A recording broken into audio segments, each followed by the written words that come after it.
আসসালামু আলাইকুম ওয়া রাহমাতুল্লাহি ওয়া বারাকাতুহু। আলহামদুলিল্লাহ ওয়াসসালাতু ওয়াসসালামু আলা রাসূলিল্লাহি আম্মা বা'দ।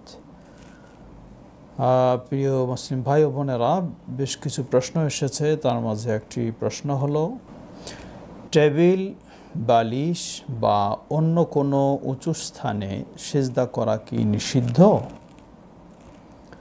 একটি মনে করি প্রশ্নটি অত্যন্ত গুরুত্বপূর্ণ। এটি অনেকে জিজ্ঞাসাও করে থাকেন। আজকে আমরা একটু ক্লিয়ার বলতে চাই। প্রশ্নটি হচ্ছে, মানুষ অনেক সময় অসুস্থ থাকে, এটাই থাকবে স্বাভাবিক।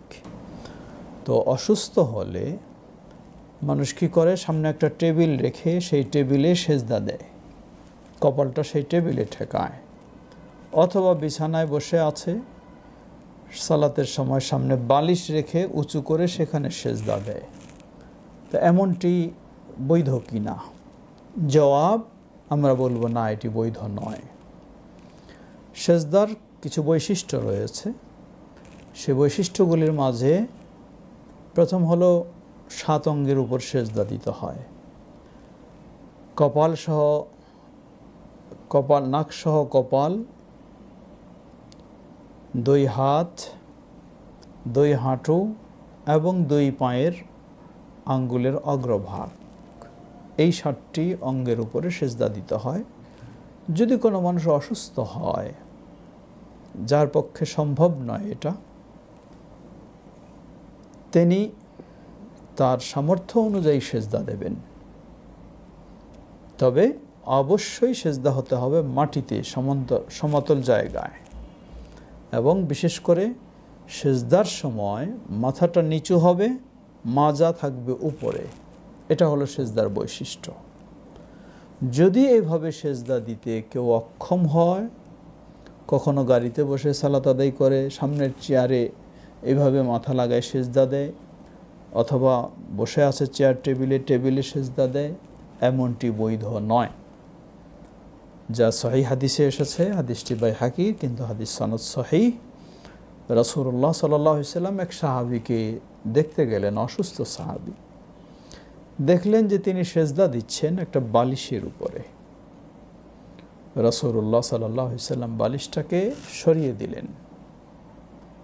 সরিয়ে দিয়ে বললেন, তুমি সেজদা করবে সরাসরি মাটিতে।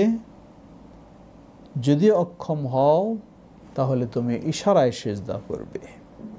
আর ইশারায় সেজদাটি রুকুর জন্য যতটুকু মাথা নিচু করবে, সেজদার জন্য তুলনামূলক একটু বেশি নিচু করবে, এটাই যথেষ্ট।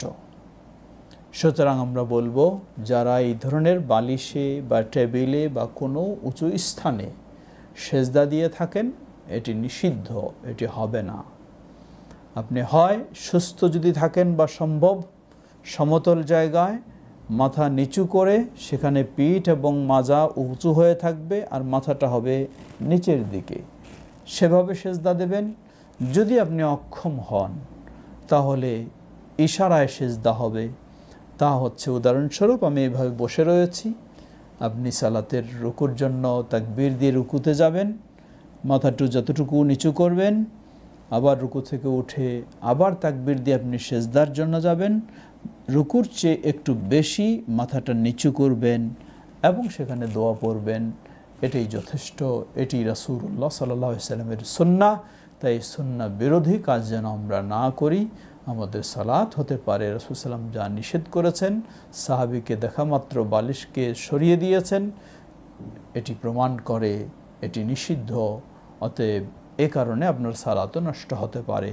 আল্লাহ সঠিক বোঝার এবং মানার তৌফিক দান করুন। ওয়াল্লাহু তাআলা আ'লাম।